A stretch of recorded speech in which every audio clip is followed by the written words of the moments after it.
ক্রেভতে ক্রেভে চলে এসেছি একটা নতুন ভিডিও, একটা নতুন রেসিপির সাথে। আজকে বানিয়ে দেখেছি পনির এগ স্যান্ডউইচ। খুব ইজি এবং সহজ রেসিপিতে আপনাদের সামনে এটা তুলে ধরেছি। যে কেউ হাতে 10 মিনিট থাকলেই এটা বানাতে পারবে।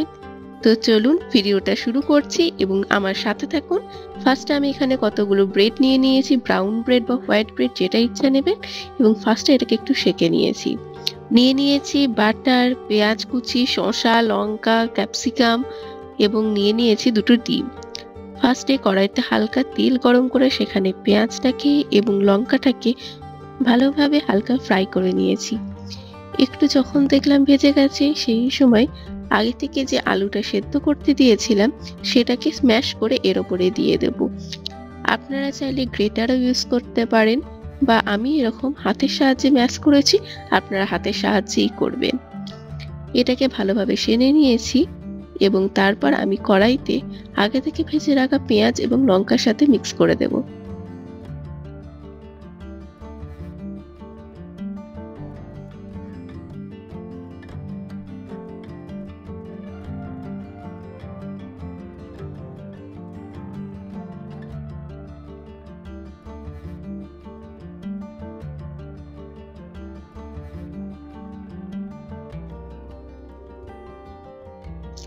পুরোটাকে ভালোভাবে হালকা নাড়াচাড়া করে আমি এখানে দিয়ে দিয়েছি পরিমাণ মতো নুন এবং গোলমরিচ গুঁড়ো। এছাড়া আপনারা চিলি ফ্লেক্স বা অরিগানো দিতে পারেন। আর আমি দিয়েছি পরিমাণ মতো একটু ভাজা মশলা। একটু জুসি বানানোর জন্য আমি এখানে বাটার ইউজ করেছি, তাহলে ভেতরের ময়েশ্চারটা থেকে যাবে এবং ভেতর থেকে স্যান্ডউইচটা জুসি হয়ে যাবে। ভালোভাবে এটাকে আমি মিক্স করে নিয়েছি। এরপর এটাকে তুলে এই কড়াইতে অল্প পরিমাণে বাটার দিয়ে আমি ক্যাপসিকামগুলোকে হালকাভাবে ভেজে নেব, যার জন্য ক্যাপসিকামে একটা ব্যাপারটা চলে যাবে।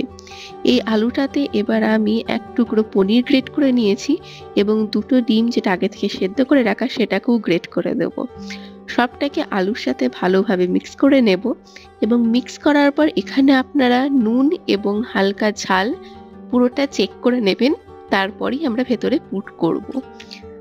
সেকে রাখা ব্রেডের ওপর ভালোভাবে একটা দিক এটাকে দিয়ে কড়াইতে নিচে একটুখানি বাটার দিয়ে নিচের দিকটা ভালোভাবে সেকে নেব, যাতে তলা থেকে এটা ক্রাঞ্চি থাকে এবং ভেতরটা জুসি হয়।